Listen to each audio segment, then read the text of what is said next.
Olá, meus irmãos, passando hoje, dia 2 de junho, nesse domingo, para meditarmos o Santo Evangelho, nesse nono domingo do tempo comum. Evangelho meditador será o Evangelho de Nosso Senhor Jesus Cristo, segundo São Marcos, lá no seu capítulo 2, versículo 23, e também o capítulo 3, versículo 6. Certo sábado, Jesus estava passando pelas plantações de trigo e os discípulos começaram a abrir o caminho, arrancando espigas. Os fariseus disseram então a Jesus: Olha, por que eles fazem no dia de sábado que não é permitido? Ele respondeu: Nunca lestes o que fez Davi quando passou necessidade e teve fome, e seus companheiros também?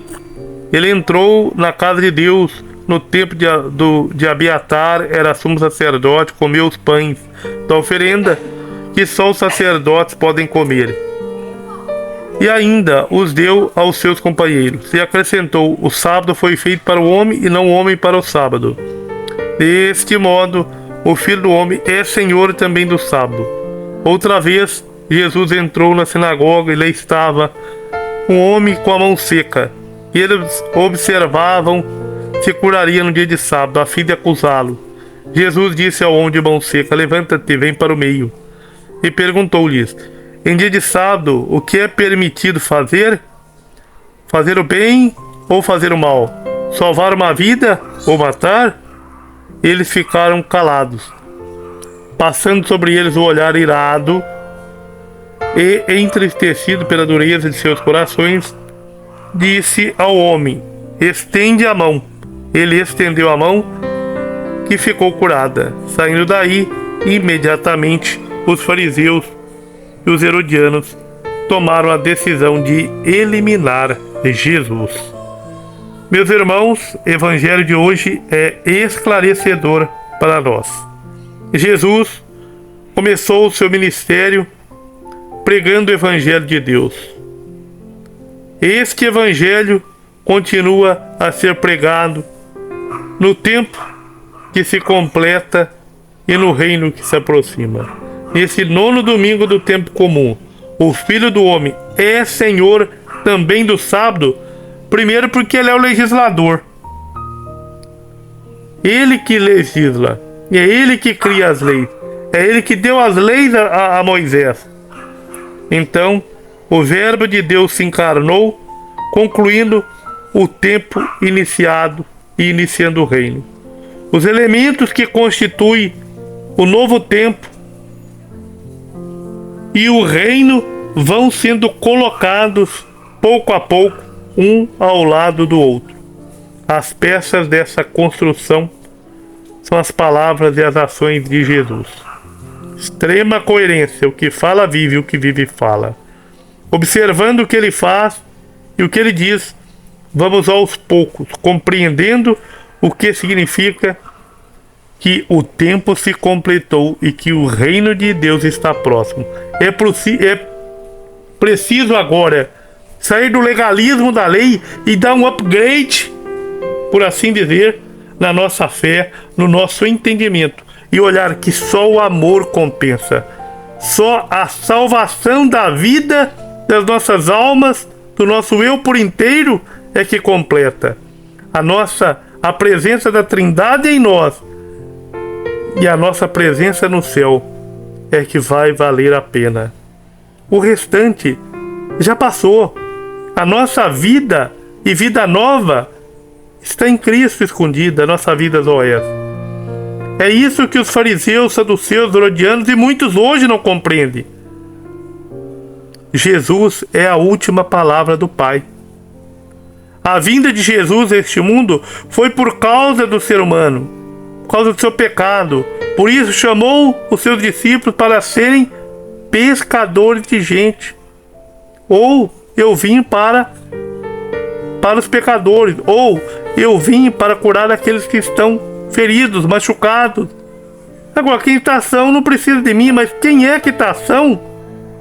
Se ele assumiu a natureza humana como um todo, ninguém. Todos precisamos dele. Aquele que diz que não precisa é o que mais precisa. Foi para nos humanizar que Deus se tornou homem, nascendo no meio do povo de Israel, aquele povo que Deus preparou para que viesse o ungido Messias.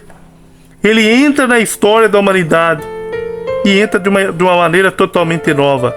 Ele nasce do nosso tempo e no nosso espaço, mas já existia antes. É Deus de Deus, luz da luz, consubstancial Pai. Sua encarnação é algo totalmente novo na história de Israel e na história da humanidade. Antes nós tínhamos história por mitos, agora acontece aquilo que existe prefigurações nas religiões, nas mitologias antigas e na própria antiga aliança. Se Jesus interfere na lei e nos costumes, não é simplesmente para desfazê-los, mas para levá-los ao nível do tempo que se completa. Ora, salvação, perdão dos pecados, ir viver a vida de Deus, vida zoés, não mais vida biós. O Shabá, o sábado, foi uma grande instituição de Israel, instituição divina e humana, que deu aqui ao ser humano um descanso em vista do descanso no qual entrará para sempre, que é a glória de Deus, que é a Contemplation Dei, a contemplação de Deus, do seu templo. Na perspectiva de Jesus, porém, como viver o sábado? Sagrado para ele é o ser humano, e não um dia da semana. O mais importante é você que me ouve agora.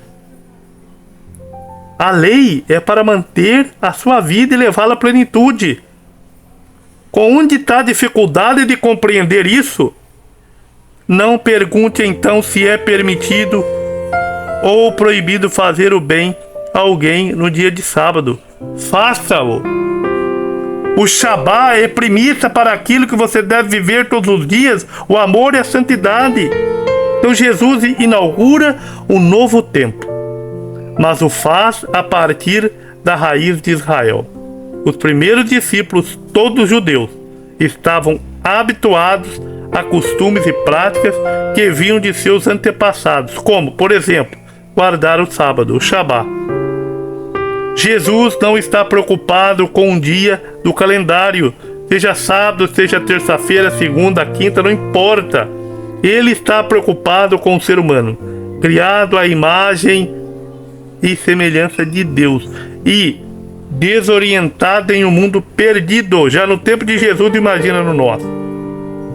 Para que não houvesse perdição da nação, Jesus começou a mostrar que qualquer homem é senhor do sábado e nenhuma lei, religiosa ou não, pode se sobrepor ao ser humano, porque foi criada para ele, para que todos tenham vida e tenham vida plena. Jesus é o Senhor do sábado, porque é legislador, porque é também homem, se fez homem, assumiu a nossa natureza. Sendo Deus, assume a nossa natureza. O descanso sabático pode ser entendido como um tempo que Deus nos dá para nos dedicarmos à solidariedade fraterna, à oração e à contemplação. É um tempo de humanização,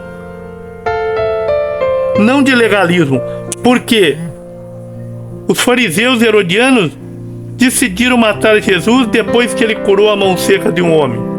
É porque cumpria a lei? Ou na lei não está escrito não matarás? Gente, abramos nossos olhos e vemos a maldade dos herodianos, dos fariseus, desses grupos do tempo de Jesus, e vemos hoje a maldade no nosso tempo. Meditemos sobre isso, para que a humanização, a humanidade seja respeitada, amada e salva por Jesus. Deus abençoe você para que, cheios do Espírito Santo, possamos afirmar como salmista no Salmo 80: ouve, meu povo, porque eu sou o teu Deus. Grande abraço, muito obrigado, curta e compartilha.